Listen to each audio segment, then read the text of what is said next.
지난 시간에 우리는 엘리야가 그 자신의 제자인 엘리사에게 선지자의 소명을 넘겨주는 이야기를 살펴봤습니다. 그런데 보통 성경을 읽다 보면 그 하나님께 어떤 소명을 받은 사람들이 그 소명을 받았다는 것을 나타내기 위해 또 그것을 많은 사람들 앞에서 증명하기 위해 어떤 기적적인 사건들이 나와요. 그러니까 이제 이거는 우리가 오늘날의 현실과 또 이제 좀 오해하면 안 되는데, 오늘날에도 어떤 일들이 다 기적적으로 벌어진다는 것이 아니라 성경에 어떻게 보면 문학적인 양식이 그런 구조로 되어 있다는 거예요. 그러니까 어떤 기적들이 나왔을 때, 예수님도 마찬가지입니다. 예수님이 어떤 기적을 행했을 때 오늘날 현대인들이 가장 착각하는 게 뭐냐면, 와, 오늘날에도 저런 기적이 우리한테 벌어지면 좋겠다. 그러면 우리가 예수를 믿을 텐데, 뭐 이런 여러 가지 이야기들을 해요. 이거는 현대인의 눈으로 고대인들을 바라보는 거예요. 맞지가 않죠. 우리는 고대인의 눈으로 고대인을 바라봐야 됩니다.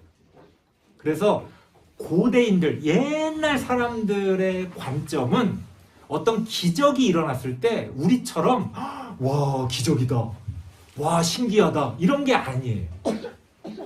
옛날 사람들의 삶에는요, 모든 게 기적이에요. 아침에 해가 뜨는 것도 기적이야. 왜? 저 해가 뭔지를 모르기 때문에, 아니 어떻게 저 해는 아침마다 저렇게 떠오르지? 그래서 온갖 신화들이 나오는 거예요. 뭔지 모르니까 모든 게 다 기적이에요. 그래서 고대인들에게 기적이라는 건 그 기적 자체가 신기한 게 아니고, 그 기적을 통해 그 기적이 나에게, 그리고 그 기적을 통해 신이 우리에게 어떤 말씀을 하시느냐, 그게 중요하다는 거예요. 그래서 옛날 사람들에게 기적이라는 건 오늘날 우리가 생각하는 것처럼 뭐 신기하다거나 너무 신기하니까 역시 하나님이 계셔, 이런 게 아니라는 거예요. 그 기적들이 어떤 메시지를 가지고 우리에게 주어지는 거죠. 그래서 신약 성경에 나오는 예수님의 기적들도 그 기적 자체가 중요한 게 아니고, 하나님이 예수님을 통해 우리에게 그런 기적을 보여주심으로써 뭘 말씀하시고자 하느냐, 그게 중요합니다. 그래서 하나님이 말씀이신 거예요. 기적도 말씀이고, 말하시는 것도 말씀이고, 어떤 사람의 삶도 말씀이고, 하나님이 그 모든 것들을 통해 우리에게 무엇인가를 말씀하고 계신다는 거예요. 그래서 이제 엘리야로부터 엘리사에게 이어진 그 선지자의 소명이 기적이라는 사건을 통해 사람들에게 하나님의 말씀으로 들려집니다.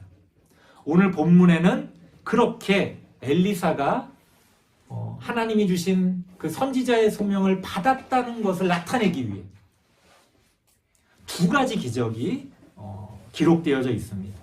하나는 살리는 기적이고, 하나는 정반대로 누군가를 죽이는 기적이에요. 도대체 어떤 기적을 통해서 하나님이 무슨 말씀을 우리에게 하시는지를 한번 살펴보겠습니다. 첫 번째 기적은요, 여리고성에서 벌어집니다. 여리고성, 아주 익숙한 성 이름이죠. 자세한 건 이따 살펴보고 19절 말씀 같이 한번 읽어보겠습니다. 19절입니다. 같이 한번 읽습니다. 시작. 그 성읍 사람들이 엘리사에게 말하되, 우리 주인께서 보시는 바와 같이 이 성읍의 위치는 좋으나 물이 나쁨으로 토산이 익지 못하고 떨어지나이다. 어떤 성이 있어요. 어딘가에 성이 세워졌다는 것은 그 성이 살기 좋다는 거예요. 어딘가에 도시가 생겼다는 것은 그 지역이 살기 좋다는 거예요. 물이 흐르든 뭐 농사가 잘 되든 외적을 방어하기가 쉽든 여러 가지 많은 어떤 종합적인 이로운 점이 있는 겁니다. 그런데 여리고성은 위치는 좋지만 물이 나빴다고 이야기합니다. 그래서 농사를 지면 농사가 안 되는 거예요. 어떻게 이런 곳에 성이 세워질 수가 있었을까요? 여리고성은 꽤 큰 성이었거든요. 그리고 그 성 주변에도 여러 마을 사람들이 살고 있었을 겁니다. 그런데 왜 이렇게 물이 좋지 않고 토산이 열매가 잘 맺지 못하는 그런 곳에 이 성이 세워졌을까요? 사실은 본래부터 그런 거는 아니었다는 거예요. 여리고성은 본래 아주 살기 좋은 곳이었습니다. 왜 이런 상태가 되었을까요? 이야기를 앞으로 쭉 끌고 가면은 그렇습니다. 여호수아가 이스라엘 백성을 이끌고 가나안 땅에 처음 들어왔을 때 맞닥뜨린 성이 여리고성입니다. 그래서 막 여리고성 몇 바퀴 이렇게 돌고 그래서 막 무너지고 막 그런 일들 벌어지잖아요. 자, 그렇게 여리고성을 무너뜨리고서 여호수아가 여리고성을 저주합니다. 그 장면을 한번 찾아볼게요. 성경을 찾으셔야 됩니다. 여호수아 6장 26절입니다. 구약성경 328페이지쯤 됩니다. 구약성경 328페이지쯤 됩니다. 여호수아 6장 26절. 여호수아 6장 26절. 328페이지쯤 됩니다. 여호수아 6장 26절입니다. 같이 한 목소리로 읽어보겠습니다. 시작. 여호수아가 그때에 맹세하게 하여 이르되 누구든지 일어나서 이 여리고성을 건축하는 자는 여호와 앞에서 저주를 받을 것이라. 그 기초를 쌓을 때에 그의 맏아들을 잃을 것이요 그 문을 세울 때에 그의 막내 아들을 잃으리라 하였더라. 무슨 얘기예요? 여리고성을 무너뜨리고서 그 여리고성을 다시 세우지 말라고 여호수아가 저주를 합니다. 근데 결국 나중에 그 여리고성을 다시 세워요. 왜? 살기 좋은 곳이니까. 여러 가지 정치, 경제, 사회적으로 좋은 부동산이 좋으니까 사람들이 다시 그 여리고성을 세우게 됩니다. 그래서 여호수아의 그 저주처럼 그 여리고성을 세운 사람이 막 아들이 죽고 막 그런 일들이 벌어져요. 그래도 어쨌든 그 여리고성을 세우게 돼요. 하지만 그 땅은 저주받은 땅이었다는 거예요. 그러니까 물이 좋지 않고 열매가 제대로 익지 못하고 다 흉작이 되는 그런 땅으로 변했다는 겁니다. 자, 이런 땅에 살고 있었던 많은 백성들이 엘리사 선지자를 찾아와서 하소연을 합니다. 우리가 많은 사람들이 여기서 이렇게 살고 있는데 물이 나쁘고 열매가 익지 못해서 다들 건강이 좋지 못하고 농사를 제대로 짓지 못하니까 먹고 살기가 힘듭니다. 도와주십시오 하고 엘리사에게 간청하는 거예요. 성경에 그런 자세한 이야기가 나오진 않습니다만 아마도 간곡하게 그 선지자의 소명을 이어받은 엘리사를 알아봤기 때문에 엘리사에게 그런 간곡한 부탁을 하게 되는 겁니다. 마치 병자들이 예수님을 찾아와서 낫기를 바랬던 것처럼 이 여리고성에 살던 백성들은 엘리사를 찾아와서 자신들을 고쳐줄 것을 이야기합니다. 자, 엘리사가 어떻게 했을까요? 소금을 그릇에 담아오라고 이야기하면서 이렇게 합니다. 21절 말씀, 열왕기하 2장 21절입니다. 열왕기하 2장 21절을 같이 한번 읽어보겠습니다. 같이 읽겠습니다. 시작. 엘리사가 물 근원으로 나아가서 소금을 그 가운데에 던지며 이르되 여호와의 말씀이 내가 이 물을 고쳤으니 이로부터 다시는 죽음이나 열매 맺지 못함이 없을지니라 하셨느니라 하니. 마치 예수님이 병자들을 고쳐주신 것처럼 엘리사를 찾아온 그 여리고 백성들에게 엘리사는 소금을 통해 그 물을 고치고 다시 그 땅이 열매 맺을 수 있는 땅으로 바뀔 수 있도록 기적적인 그러한 일을 보여주었다는 겁니다. 여기서 중요한 것은 여리고성의 백성들이 하나님을 바르게 믿었기 때문에, 그리고 그 하나님이 주신 선지자의 소명이 엘리야로부터 엘리사에게로 전해졌다는 것을 믿었기 때문에 엘리사를 찾아왔다는 것. 그 믿음대로 될지어다. 예수님의 이야기랑 비슷하게 우리가 오버랩해서 살펴볼 수가 있다는 겁니다. 그렇게 하나님의 기적은 무엇이었습니까?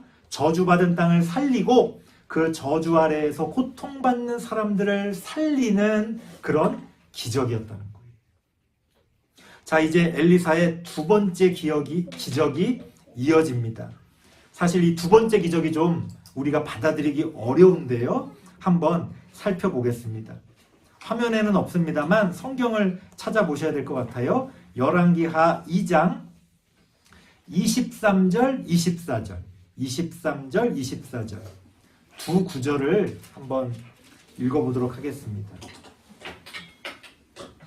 일단은 읽고 내용을 설명드릴게요. 23절, 24절 시작.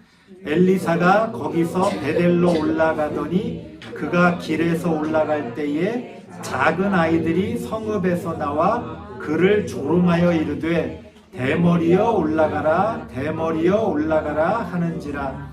엘리사가 뒤로 돌이켜 그들을 보고 여호와의 이름으로 저주하매 곧 수풀에서 암곰 둘이 나와서 아이들 중에 42명을 찢었더라. 뭐 놀라운 이야기입니다. 놀라운 이야기예요. 우리가 가끔 성경을 읽다 보면 이해할 수 없는 내용들이 나올 때가 있어요. 아니 이게 뭐지? 왜? 아니 단지 자신을 놀렸다고 해서 아이들을, 그것도 어린아이들을 저주하고 42명이나 죽이는, 이게 선지자가 행할 일입니까? 이해할 수가 없죠. 이해할 수가 없죠. 오늘날 누구라도 이 내용을 받아들이기 힘들 겁니다. 왜 이런 일이 벌어지냐면요.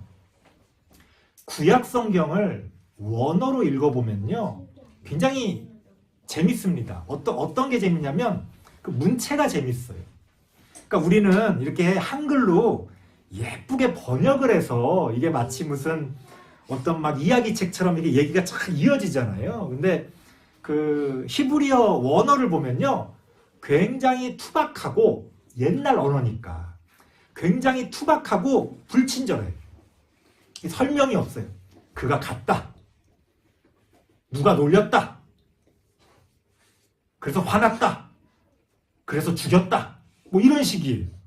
그 왜 죽였는지 뭐 그 누가 화나게 한 건지 그리고 또 중요한 건 이렇게 번역한 그 원어의 단어가 본래 무슨 뜻인지를 알기가 어려워요. 왜냐하면 성경에만 나오는 단어도 많아. 다른 그 당시의 기록에는 없고 성경에만 나오는 단어들도 많아. 그리고 당시 그 고대 사회는요, 오늘날처럼 아주 문명화된 사회가 아니다 보니까 어떤 거를 가리키는 단어가 이렇게 뭉뚱거려져 있어요. 뭉뚱거려져 있어요. 그래서 누군가를 지칭한다고 할 때 도대체 구체적으로 누구를 지칭하는 건지 알기가 어려운 경우가 많아요. 그래서 이제 신학자들이 막 연구를 하고 당시의 어떤 여러 문헌들을 공부하고 문맥들을 보면서 최대한 추측을 해서 번역을 하는 거예요. 하지만 여전히 좀 한계가 있습니다. 한계가 있어요. 그러니까 이번에 우리 한강 그 작가가 노벨 문학상을 받아서 다들 열광하잖아요. 얼마나 좋습니까? 그런데 그 외국인들이 그 한강의 소설을 가지고 이야기를 해요. 문체가 어떻고 내용이 어떻다고. 우리는 콧방귀를 끼죠. 자기들이 뭘 알아. 번역된 걸 읽었을 거 아니에요. 그렇잖아요. 자기들이 한강의 문체를 뭘 알아. 우리만 알죠. 우리만. 한국 사람만 아는 거예요. 이게 이제 번역의 한계, 언어의 한계가 있어요. 그래서 우리가 성경을 지금 이렇게 번역된 걸로 읽는다는 게 너무 감사한 일이지만 여전히 한계가 있다. 그래서 물론 한 98% 이상 거의 정확하고 우리가 이해하는데 어려움이 없습니다. 그래서 또 어떤 사람들은 뭐 꼭 성경을 원어로 봐야 된다 막 이런 사람들이 있는데 저도 이제 목사가 될 생각에 막 원어 공부를 많이 했었어요. 어릴 때부터 20살 때부터 이 연구하는 학회에 이제 막 회원 등록해가지고 그 이제 양재동 쪽에 그 연구소가 있거든요. 거기 가면 이렇게 파피루스로 된 그런 자료들이 막 이렇게 돼 있고 거기 회원만 들어가서 이렇게 볼 수만 있는 거예요. 요새는 이제 다 이제 PDF식으로 이렇게 돼 있지만 옛날에는 가서 막 이렇게 살펴보고 막 와 이렇구나 하고 이제 이렇게 봤는데 이 옛날 언어들은 뭐 마침표도 없어, 띄어쓰기도 안 해, 뭐 문장이 그래요. 그래서 원래 내용을 알기가 어렵고 그걸 번역했을 때 우리가 오해하기가 쉬워요. 오늘 본문이 아주 대표적인 그런 본문입니다. 어린아이들이 엘리사가 아마도 좀 탈모가 있었던 모양이에요. 그래도 이렇게 놀리면 안 되지. 이게 오늘날에도 기분 나쁜 얘기인데 고대에도요. 이게 똑같이 누군가를 조롱하는 말이었어요. 제가 일부러 말을 안 합니다. 탈모가 좀 있었던 것 같아요. 그래가지고 막 조롱하는 거야. 너는 왜 그러냐 하면서 이제 뭐 막 놀리고 그랬더니 그냥 번역된 내용만 보면 엘리사가 화가 나가지고 그 어린아이들을 저주하고 그래서 곰이 나타나가지고 그 아이들을 막 몇십 명을 죽이는 끔찍한 마치 어떤 공포영화의 한 장면 같은 내용들이 나오는데 역사적인 배경을 보면 이게 번역된 거랑은 좀 다르다는 거예요. 무슨 얘기냐면 엘리사가 지금 23절에 보니까 어디로 올라갑니까? 베델로 올라가려고 하고 있었다는 거예요. 베델로. 그런데 베델이라고 하는 곳은요. 당시에 북이스라엘의 배교의 중심지였어요. 성경 한번 찾아볼게요. 열왕기 상 앞부분으로 좀 넘어가면 돼요. 열왕기 하가 아니고 열왕기 상 12장 구약성경 536페이지쯤 됩니다. 구약성경 536페이지쯤 돼요. 열왕기상 12장 28절 29절을 같이 한번 읽어볼게요. 28절 29절 베델이라고 하는 곳이 어떤 곳인지를 알려줍니다. 북이스라엘이 이제 하나님을 떠나면서 막 우상을 섬기기 시작했거든요. 그래서 막 우상을 막 만드는 일이 벌어집니다. 그러고서 어떻게 했는지 한번 볼게요. 28절, 29절 시작. 이에 계획하고 두 금송아지를 만들고 무리에게 말하기를 너희가 다시는 예루살렘에 올라갈 것이 없도다. 이스라엘아, 이는 너희를 애굽 땅에서 인도하여 올린 너희들의 신들이라 하고 하나는 베델에 두고 하나는 단에 둔지라. 베델이 어떤 곳이었다고요? 금송아지를 만들어서 우상으로 섬기던 중심지 중에 하나였다는 거예요. 우상의 신전이 있는 곳이 베델이었습니다. 그리고 고대 사회에서는요, 어떤 도시들의 그 사회와 경제가 신전을 중심으로 이루어져요. 신전에서 제사를 드리기 위해 사람들이 모여들고요. 사람들이 모여드니까 필요한 것들이 있잖아요. 경제적인 일들이 막 벌어져요. 그래서 어떤 도시들이 다 어떤 종교, 예를 들어서 유럽 같은 경우도 교회를 중심으로 이렇게 도시가 형성된다거나 고대 사회에서는 신전을 중심으로 도시가 형성됩니다. 그리고 많은 사람들이요, 그 신전을 통해서 먹고 살아요. 제사를 드려야 되니까 짐승이 필요하죠. 짐승을 키우는 사람, 짐승을 잡는 사람, 짐승을 파는 사람, 경제적인 일들이 막 벌어지는 거예요. 자본주의적으로 봤을 때 이 신전은 굉장히 중요한 곳입니다. 그래서 이 베델은요, 경제적으로 부유한 곳이었고, 그 이방 신전, 그 우상을 섬기던, 금송아지를 섬기던 그 이방 신전을 중심으로 많은 사람들이 먹고 살았어요. 그런데 소문이 들립니다. 그 유명한 엘리야 선지자에게 선지자의 소명을 이어받은 엘리사 선지자가 자신들의 마을로, 자신들의 도시로 오고 있다는 소식이 들리는 거예요. 자, 이방 우상을 섬기던 신전을 통해서 먹고 살던 사람들이 볼 때 위기감을 느끼겠어요? 안 느끼겠어요? 느끼죠. 저거 와가지고 또 막 뭐 하늘에서 막 불 내려오고 막 이거 뭐 큰일 나는 거 아니야? 안 되겠다. 막아야 되겠다. 막아야 되겠다. 그래서 아이들이 그저 지나가는 여행객을 이랬대요, 저랬대요 하고 놀린 게 아니라 엘리사가 엘리사인 줄 알고 엘리사를 막기 위해 지금 나타난 거예요. 그러면서 엘리사를 놀립니다. 어떻게 놀려요? 탈모가 있다고 놀리는 거죠. 탈모가 있다고. 당시에도 굉장히 큰 조롱이었지만 여기서 중요한 거는 엘리사에게 탈모가 있었냐 없었냐가 중요한 게 아니고 선지자의 소명을 받은 엘리사를 놀린다는 것은 하나님을 놀린다는 것과 같은 의미라는 거예요. 이들은 하나님을 믿는 사람들이 아니었어요. 자신들을 먹고 살게 해주는 그 금송아지를 섬기는 그런 사람들이었어요. 그래서 엘리사를 조롱함으로써 하나님을 조롱하고 있다는 거예요. 그리고 23절에 보니까 뭐라고 나와요? 올라가라, 올라가라 이렇게 나오잖아요. 어떤 분들은 그래요. 아, 이게 뭐 성으로 올라가라는 말인가? 뭐 어딜로 산으로 올라가라는 말인가? 이렇게 생각하시는데 그게 아니에요. 이 앞부분에서 엘리야 선지자가 어떻게 죽었습니까? 하늘로 승천했잖아요. 올라갔잖아요. 그거를 많은 사람들이 보고 알고 있었어요.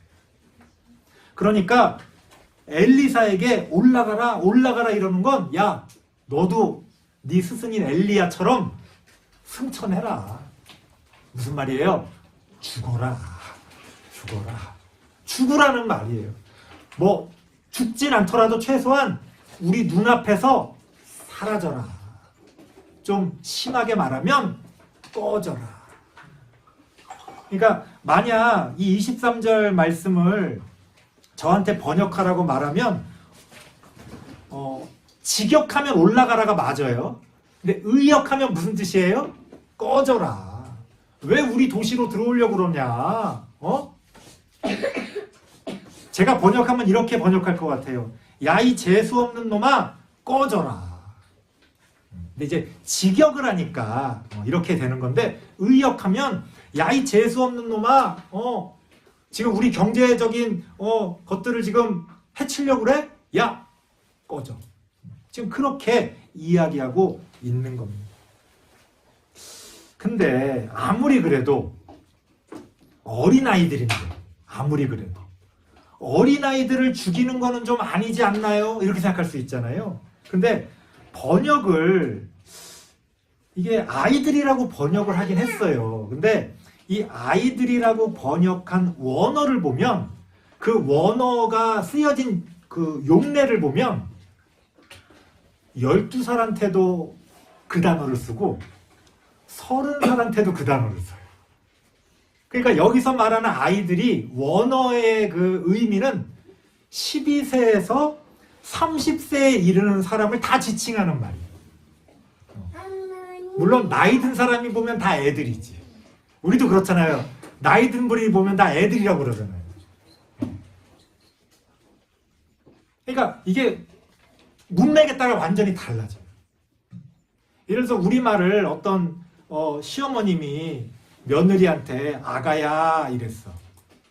그거를 영어로 번역해. 아가야. 그럼 뭐야? 오 베이비. 오 베이비. 그러면 이 외국 사람이 보면 분명 직역을 하면 베이비야. 아가니까. 근데 나이는 어때요? 나이는 다 30, 심지어 뭐 같이 늙어가면서도 아가야. 이게 말이 안 되는 거예요. 그러니까 문맥을 보면 지금 엘리사를 가로막고 있는 이 아이들은 아이들이라고 보긴 어렵죠. 아마도 최소한 20살 전후의 청년들. 고대 사회는 수명이 짧았기 때문에 10대만 돼도 다 거의 어른 취급을 했어요. 그러니까 10대 후반이면 완전히 성인입니다. 우리도 뭐 고등학생들 보면 뭐 어른들보다 더 크잖아요.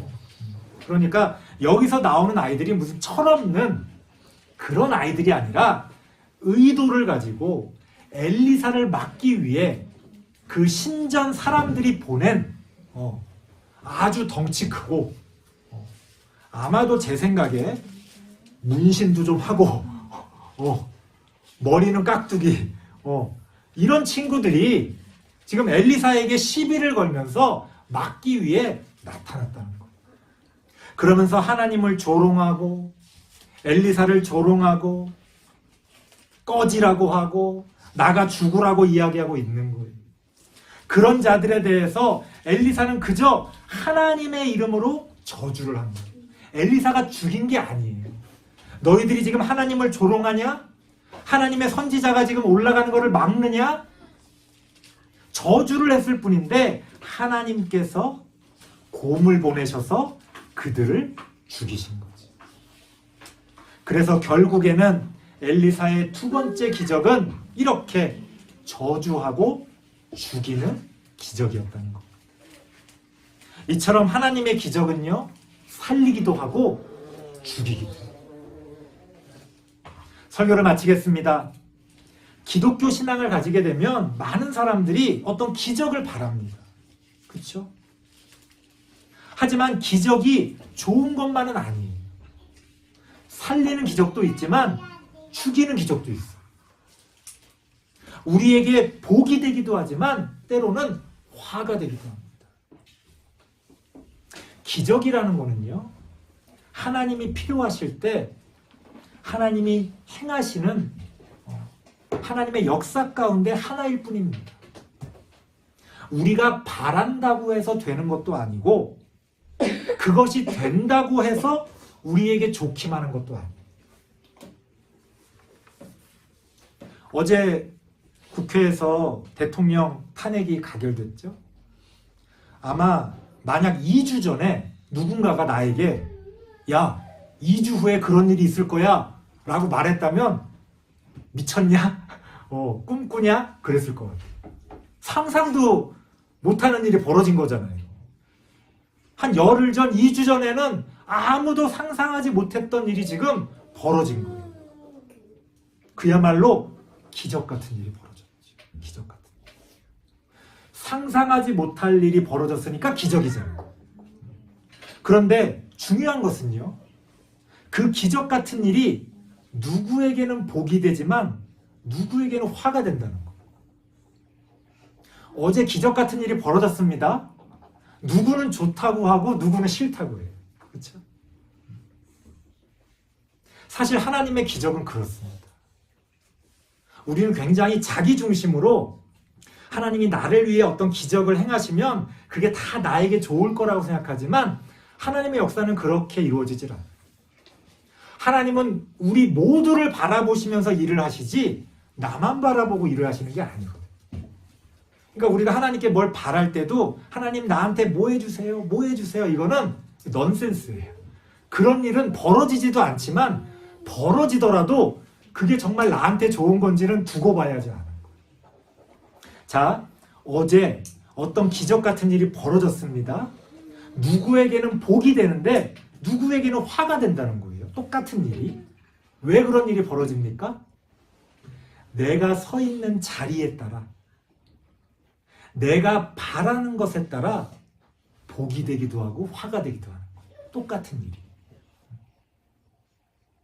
그러니까 우리는 무조건 어떤 하나님의 기적을 바랄 것이 아니라 그 하나님의 기적이 일어날 때에, 하나님이 우리에게 기적을 행하실 때에 우리가 어떤 자리에서 무엇을 하고 있을지를 선택해야 한다. 우리가 잘못된 자리에서 잘못된 일을 하고 있으면 하나님의 기적은 우리에게 화가 됩니다. 우리가 바른 자리에서 바른 일을 하고 있으면 하나님의 기적은 우리에게 복이 되는 거예요. 우리 모두에게 하나님의 기적이 복이 되는 그런 은혜가 넘쳐나기를 주님의 이름으로 축원합니다. 기도하겠습니다. 하나님 감사합니다. 하나님의 기적은 때로는 살리는 기적이기도 하고 때로는 죽이는 기적이기도 하다는 것을 오늘 배웠습니다. 하나님이 살리실 때에 우리가 그 자리에 있게 하시고 하나님이 죽이실 때에 우리가 그 자리에 없도록 우리의 믿음이 바른 길을 걸어갈 수 있게 하나님 도와 주시옵소서. 그렇게 하나님의 기적의 역사와 함께하는 동행하는 우리들이 되어질 수 있도록 하나님 인도하여 주옵소서. 예수님의 이름으로 기도드리옵나이다. 아멘.